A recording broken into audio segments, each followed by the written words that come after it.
Vieillir n'est pas un échec, ce n'est pas une descente, ce n'est pas une perte, mais tout autour de vous semble murmurer le contraire. Le monde moderne, obsédé par la vitesse, l'apparence et la performance, a fait de la vieillesse une ombre, quelque chose qu'il faut cacher, retarder, corriger. Et vous sentez parfois silencieusement que votre voix dérange, que votre rythme ralentit l'agitation générale, que vos silences sont interprétés comme des absences. La société vous regarde comme si tout était déjà joué, comme si vos jours de construction, de rêve, d'élan intérieur étaient derrière vous. Mais Carl Jung disait tout l'inverse. Il affirmait que le plus grand voyage de l'âme commence souvent après ce que le monde appelle l'âge productif, parce que ce n'est pas votre corps qui guide l'ultime transformation, c'est votre conscience.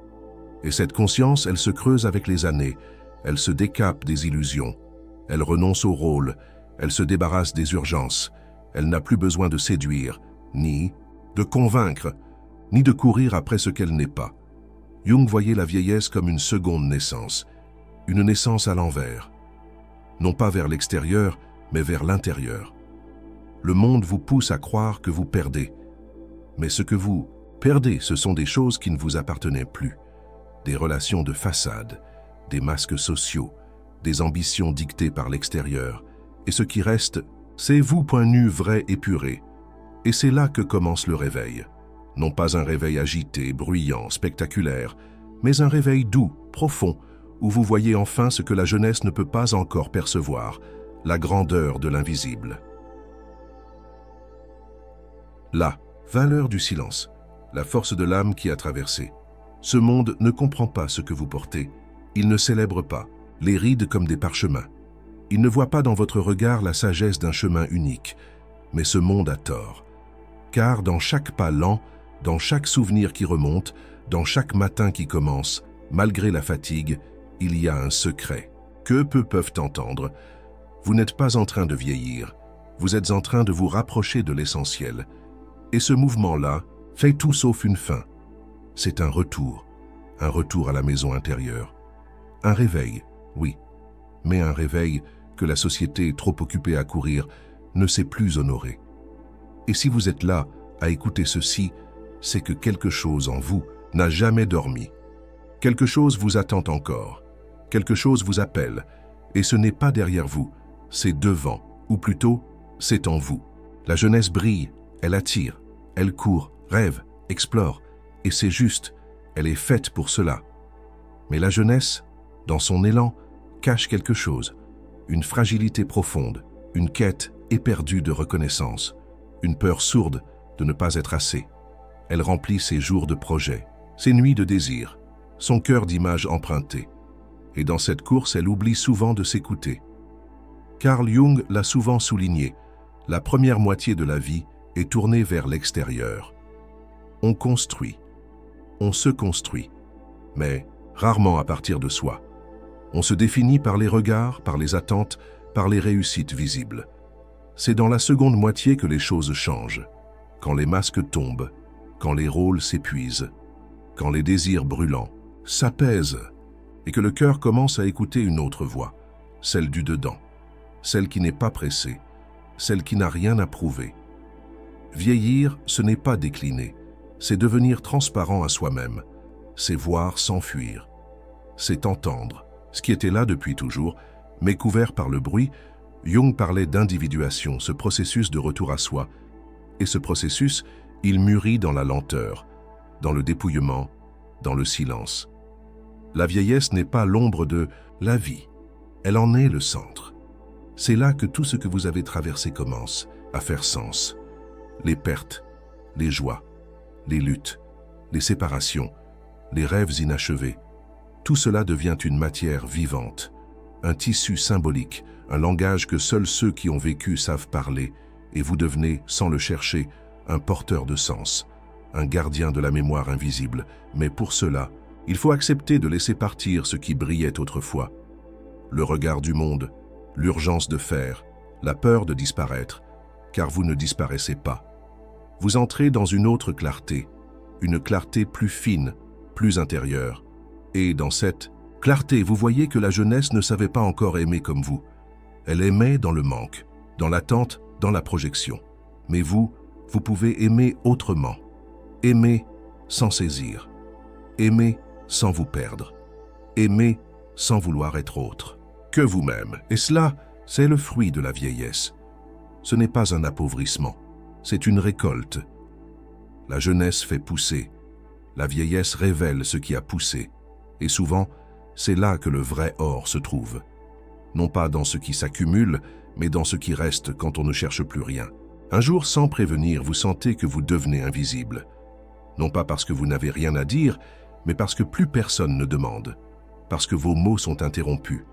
Parce que votre sagesse est reléguée. Parce que votre présence n'est plus une priorité. Ce glissement est subtil, mais il est brutal à l'intérieur. Carl Jung savait que dans une société qui vénère la performance, ceux qui ne courent plus deviennent marginaux, non pas par choix, mais par abandon. Et cette invisibilité-là, ce n'est pas un retrait naturel. C'est une violence douce. C'est être encore debout, encore vivant, encore habité, mais regardé comme une page tournée. Vous entrez dans une pièce et le silence ne se brise pas. Vos idées sont accueillies avec politesse mais sans écoute. Votre expérience est réduite à des anecdotes. Votre regard devient une présence d'arrière-plan. Et cela vous pousse parfois à vous taire, à vous retirer, à croire que peut-être vous avez vraiment moins à offrir. Mais c'est faux. Ce n'est pas votre voix qui a perdu sa force, c'est le monde qui a perdu l'oreille. Jung parlait du mépris de l'âme dans les sociétés modernes. Et il disait que la vieillesse, justement, est le moment où l'âme a le plus à dire, parce qu'elle ne parle plus pour convaincre mais pour éclairer. Mais ce que le monde veut, ce ne sont pas des lanternes lentes, ce sont des flashs vifs, des réactions rapides, des émotions superficielles. Alors, vous devenez comme une bibliothèque, fermée, une montagne silencieuse, un trésor que personne n'ose ouvrir, et cela peut devenir douloureux. Parce que le lien humain se nourrit de reconnaissance, parce que même les plus sages ont besoin d'être vus. Mais cette invisibilité, aussi injuste soit-elle, peut devenir une initiation, un passage, une invitation à n'être plus dépendant du regard. Vous cessez alors d'attendre qu'on vous valide, vous cessez d'espérer qu'on vous rappelle, vous apprenez à écouter votre propre présence. Et là, quelque chose change. Ce silence imposé devient un silence choisi. Non plus comme un rejet, mais comme un espace sacré. Un lieu d'où peut émerger l'essentiel. Un lieu où, justement, ce que vous avez à dire prend toute sa résonance. Non pas pour tous, mais pour ceux qui sont prêts à entendre. Jung aurait dit « La vieillesse rend votre lumière plus discrète, mais aussi plus pure. Ceux qui la voient la reçoivent comme un don. Et vous n'avez plus besoin de la foule. Vous n'avez plus besoin d'être acclamé. Vous avez seulement besoin d'être vrai. Et un seul regard qui vous voit réellement vaut 1000 attentions distraites. Alors même, dans l'invisibilité, n'éteignez pas votre lumière. Elle éclaire peut-être plus de vie que vous ne l'imaginez. Vieillir, c'est aussi cela. Sentir le corps se transformer, les forces diminuer, les gestes ralentir, les douleurs s'installer. Chaque matin, un nouveau signal, un genou qui grince, un souffle plus court, un souvenir qui glisse entre les doigts, et parfois la tentation du découragement. Parce que le monde ne vous laisse pas le droit d'être fatigué, parce qu'il exige de vous la même forme, alors qu'une autre forme est en train d'émerger. Mais Carl Jung l'expliquait, la décomposition du corps n'est pas une tragédie, c'est une mutation. Ce n'est pas la fin du mouvement, c'est le déplacement du centre. Le corps s'allège et, dans ce processus, c'est l'âme qui prend la place. Quand le muscle lâche, la conscience s'approfondit. Quand les jambes ralentissent, le regard se fait plus vaste. Quand les gestes sont moins sûrs, la présence devient plus vraie. C'est un changement de royaume. Vous quittez peu à peu le domaine du visible, de l'action, de l'avoir, pour entrer dans le domaine de l'être. Et dans cet être, tout devient plus subtil. Vous ressentez les atmosphères, vous percevez les non-dits. Vous reconnaissez les âmes avant qu'elles parlent. C'est cela, la sagesse du corps qui vieillit. Il vous contraint à l'essentiel. Il vous ramène au centre. Il vous prive des fuites possibles et vous offre en retour une intimité rare avec votre propre vérité. Oui, c'est parfois frustrant. Oui, c'est douloureux. Mais c'est aussi profondément spirituel, parce que vous apprenez à aimer autrement, à vous aimer autrement, sans la beauté d'avant, sans les capacités d'autrefois. Avec ce qui est là maintenant, et ce qui est là, c'est vous, dans votre version la plus nue, la plus fragile, mais aussi la plus authentique. Jung le disait avec clarté, ce n'est qu'en acceptant la limite que l'on découvre l'infini. Et votre corps, aujourd'hui, vous guide vers ce seuil. Il vous dit « Regarde au-delà de moi. Regarde ce que j'ai porté, ce que j'ai protégé, ce que j'ai incarné. » Et vous réalisez que votre corps a été un temple, un compagnon, un messager, et qu'il continue même affaibli à vous enseigner l'essentiel, que vous n'êtes pas ce que vous faites, ni ce que vous prouvez. Vous êtes ce qui reste quand tout ce que vous croyez être s'efface. Et cette révélation-là, aucune jeunesse ne peut la comprendre sans l'avoir vécue. C'est un secret réservé à ceux qui ont marché longtemps et qui, en ralentissant, se rapprochent du cœur. Avec l'âge viennent les souvenirs, certains doux, d'autres douloureux. Des scènes qui reviennent sans prévenir, des visages qu'on n'a pas revus depuis longtemps, des décisions prises ou non prises, des chemins qu'on a suivis et ceux qu'on a évités, et parfois un vertige. Et si j'avais fait autrement? Et si j'avais dit oui? Et si j'avais eu plus de courage? Le passé devient un espace vivant, pas figé, pas lointain, mais vibrant, résonnant, parfois accablant. Carl Jung savait que le rapport au passé se transforme avec l'âge. Il ne s'agit plus de nostalgie, il s'agit d'intégration. Vous ne regardez plus vos souvenirs comme des histoires à raconter, mais comme des messages à décoder, comme des fragments de vérité que vous n'aviez pas su lire plus tôt, et peu à peu ce qui vous faisait honte devient compréhension. Ce que vous regrettiez devient apprentissage. Ce que vous fuyiez depuis toujours devient la clé de votre paix intérieure. Jung appelait cela le processus de réconciliation. Non pas une réparation du passé, mais une manière de l'embrasser, d'y entrer avec douceur, sans jugement, pour y cueillir les parties de vous que vous aviez laissées là. La mémoire devient alors un sanctuaire, un lieu sacré où rien n'est à corriger, où chaque erreur est un symbole, où chaque perte contient un trésor caché. Vous comprenez que même ce que vous auriez voulu évitera été nécessaire, qu'il n'y a pas eu de faute, mais des étapes, des essais, des versions, de vous-même en quête d'amour, de sens, de direction. Et dans cette compréhension, une forme de paix arrive. Pas une paix spectaculaire, mais une paix silencieuse, faite de tendresse envers celui ou celle que vous avez été. Ce regard-là, aucune jeunesse ne peut encore le porter. Parce qu'il faut du temps pour comprendre que la vie n'est pas une ligne droite, mais une spirale, et que vous revenez souvent sur les mêmes lieux, non pas pour y revivre les douleurs, mais pour en extraire une autre vérité. Alors, au lieu de fuir vos souvenirs, vous les accueillez, vous les remerciez, et vous en faites des offrandes. Parce que ce que vous avez vécu n'est pas un poids à traîner, mais une sagesse à transmettre. Et chaque souvenir, s'il est regardé avec amour, devient une lumière. Pas pour éclairer le passé, mais pour illuminer le présent. La vieillesse vous enlève certaines choses, des forces, des visages, des liens, des certitudes, et cela peut ressembler à une lente érosion. Comme si, année après année, la vie vous dépouillait, vous déshabillait, vous laissait de plus en plus. Mais Carl Jung disait que ce dépouillement n'est pas une destruction, c'est une révélation, parce que dans tout ce que vous perdez, il y a aussi ce que vous retrouvez. Vous perdez l'illusion de contrôler, et vous retrouvez l'art de laisser faire. Vous perdez le besoin de plaire, et vous retrouvez le droit d'être. Vous perdez des amitiés superficielles, et vous retrouvez la solitude habitée. Vous perdez des rythmes imposés, et vous retrouvez votre propre cadence. Vous perdez le regard social, et vous retrouvez votre regard intérieur. Ce n'est pas un effondrement, c'est une libération lente, souvent inconfortable, mais profondément nécessaire. Parce que tant que vous êtes encombré de rôles, d'images, de devoirs, vous ne pouvez pas toucher le cœur de votre être. Et ce cœur-là, il est silencieux. Il ne cherche pas à convaincre. Il ne demande pas la perfection. Il vous veut juste, présent. C'est pour cela que la vieillesse est un seuil sacré, un espace où le superflu s'efface et où l'essentiel peut, enfin, respirer. Mais cela ne se fait pas sans vertige. Parfois, vous vous sentez seul, vide, comme si tout ce que vous aviez construit n'avait servi à rien. Et pourtant, dans ce vide, il y a l'invitation la plus profonde de votre vie, celle d'être sans décor, d'être sans masque, d'être sans justification. Ce n'est pas un retrait, c'est un retour à la source, un retour à la vérité nue. Jung le disait clairement. On ne devient pas sage en accumulant, on devient sage en abandonnant ce qui ne nous appartient plus. Et ce que vous abandonnez, ce ne sont pas vos richesses. Ce sont les chaînes dorées, les attentes extérieures, les luttes de façade. Et ce que vous retrouvez, c'est votre voix intérieure, votre juste place, votre liberté d'être lent, profond, vrai. Et cela, le monde ne le voit pas, mais votre âme le sait.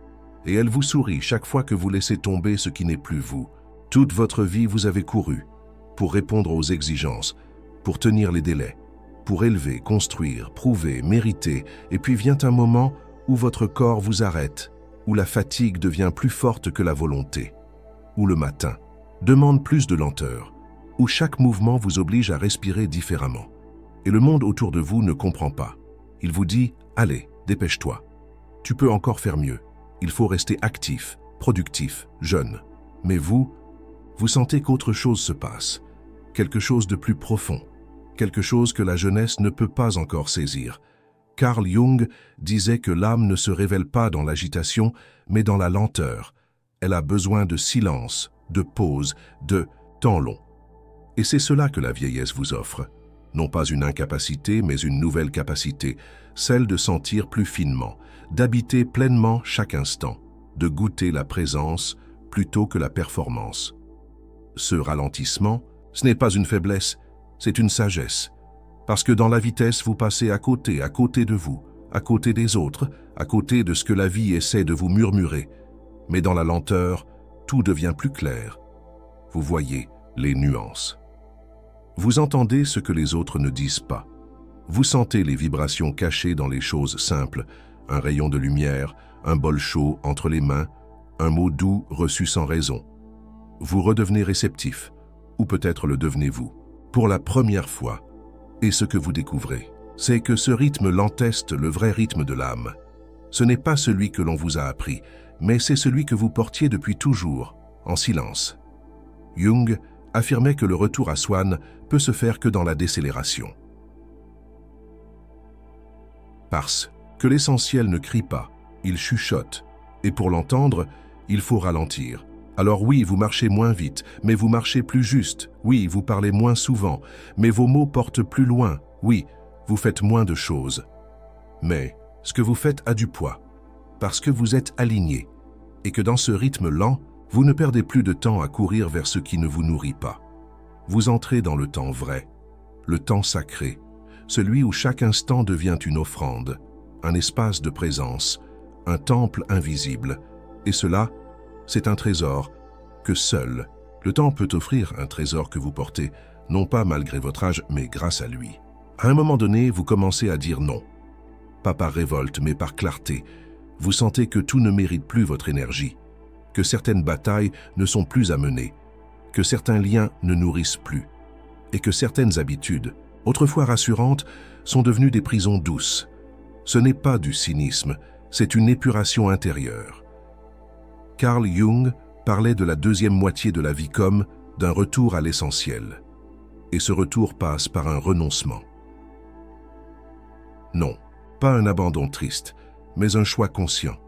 Choisir ce qui reste, ce qui vous ressemble encore, ce qui fait vibrer quelque chose en vous, même dans la simplicité. Vous ne cherchez plus la quantité, ni la reconnaissance, ni la distraction. Vous cherchez la justesse, et dans cette quête, vous laissez tomber ce qui était en trop. Les masques, les compromis étouffants, les obligations, sociales sans âme, les objets accumulés, les faux besoins. Vous ne remplissez plus votre agenda, vous libérez vos journées. Vous ne collectionnez plus les relations, vous protégez les vraies. Vous ne cherchez plus à tout comprendre, vous apprenez à accueillir. Et dans ce dépouillement, vous retrouvez un espace rare, le silence habité, la paix sans raison, la gratitude sans condition. Jung disait que la véritable maturité commence le jour où l'on arrête de chercher à devenir quelqu'un et qu'on accepte d'être simplement ce que l'on est. Et dans cette acceptation, vous découvrez une vérité bouleversante. Vous n'avez rien à prouver, à personne. Plus maintenant. Vous pouvez vivre lentement, aimer discrètement, donner sans bruit, être là, sans justification. Ce n'est pas une résignation, c'est une maîtrise, une souveraineté intérieure. Vous devenez le gardien de votre propre feu, celui qui éclaire doucement, qui ne brûle plus pour impressionner, mais qui réchauffe, sans attendre rien en retour. Et ce feu-là, il attire ce qui est vrai, il éloigne ce qui est faux. Et il vous guide dans cette étape où chaque instant compte davantage que tous les discours. La vieillesse vous donne cette autorisation, celle de choisir, non pas par exclusion, mais par amour de ce qui est vivant. Et ce choix, même s'il vous isole parfois, est l'expression la plus pure de votre sagesse, celle que personne ne peut vous enlever, parce qu'elle ne dépend plus de rien. Si ce n'est de vous, vous ne vous en rendez peut-être pas compte, mais votre simple présence transmet quelque chose, votre manière de parler, de regarder, de vous tenir, de rester calme quand tout s'agite, de sourire sans raison, de répondre avec douceur, de marcher lentement dans un monde pressé. Carl Jung disait que la plus grande influence n'est pas celle qu'on exerce par la parole, mais celle qu'on incarne sans y penser. Et vous, à ce moment de la vie, vous incarnez une mémoire, une expérience, un savoir qui n'a pas besoin de mots savants, mais de vérité vécue. Peut-être que vous avez l'impression de ne rien transmettre, parce que personne ne vous demande conseil, parce qu'on ne vous écoute plus comme avant, parce que votre quotidien semble banal, mais ce que vous transmettez, ce ne sont pas des leçons, ce sont des vibrations, une qualité d'être, une forme de présence que seul le temps peut polir. Vous transmettez la patience, la tolérance, le détachement, la résilience, la lucidité, et parfois une seule phrase dite, sans forcer, peut marquer une vie entière. Un seul regard bienveillant peut rassurer une âme égarée. Jung le disait, ce que nous sommes parle plus fort que ce que nous disons. Et ce que vous êtes à ce stade de votre vie porte un poids sacré, pas un poids écrasant, un poids de sens. Vous êtes un point de passage, une mémoire incarnée, un pilier discret. Même sans enfant, même sans public, même dans la solitude, vous laissez une empreinte, chaque silence accepté, chaque pardon accordé, chaque moment de paix cultivé devient une semence invisible, qui germera peut-être bien après vous. Et c'est cela le véritable héritage. Non pas ce que l'on laisse derrière, mais ce que l'on a fait grandir en soi. Vous n'avez pas besoin d'un monument. Vous êtes déjà en vous-même un monument de vie traversée. Et ceux qui vous croiseront dans la profondeur, même brièvement, emporteront avec eux un éclat de ce que vous avez su traverser. C'est cela, la transmission silencieuse, et c'est souvent la plus puissante. Vous êtes peut-être arrivé à un âge où beaucoup vous regardent comme si c'était la fin de l'élan, la fin des possibles, la fin de ce qui compte. Mais en vérité, ce que vous vivez n'est pas une fermeture, c'est un retour lent, sacré, profond, vers ce que vous avez toujours été, mais que le monde vous a appris à oublier. Carl Jung disait que la vieillesse n'est pas un effacement, mais un dévoilement. Vous n'êtes pas en train de devenir moins. Vous êtes en train de devenir plus vrai. Chaque ride, chaque silence, chaque renoncement vous rapproche d'une vérité que peu de gens osent affronter, celle de l'essentiel. Vous n'avez plus besoin de paraître. Vous pouvez être. Vous n'avez plus besoin d'expliquer. Vous pouvez incarner. Vous n'avez plus besoin de courir. Vous pouvez accueillir. Et dans cette bascule, vous découvrez une paix que rien ne peut imiter. La paix de ne plus avoir à vous battre pour votre place, parce que cette place, vous l'habitez pleinement de l'intérieur.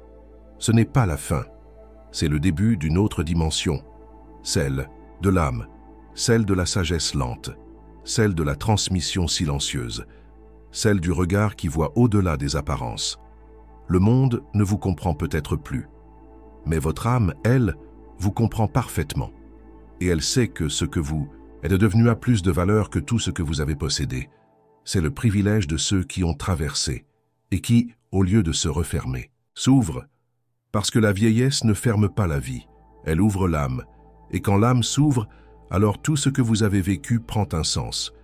Vous n'êtes pas en train de vous éteindre, vous êtes en train de revenir à la source, et, dans cette source, vous retrouvez le goût de la vraie liberté. celle d'être vous sans besoin de faire semblant, celle d'exister même sans bruit. Et cette liberté, aucune époque, aucun regard, aucune modène peut vous la reprendre, parce qu'elle est vôtre pour toujours.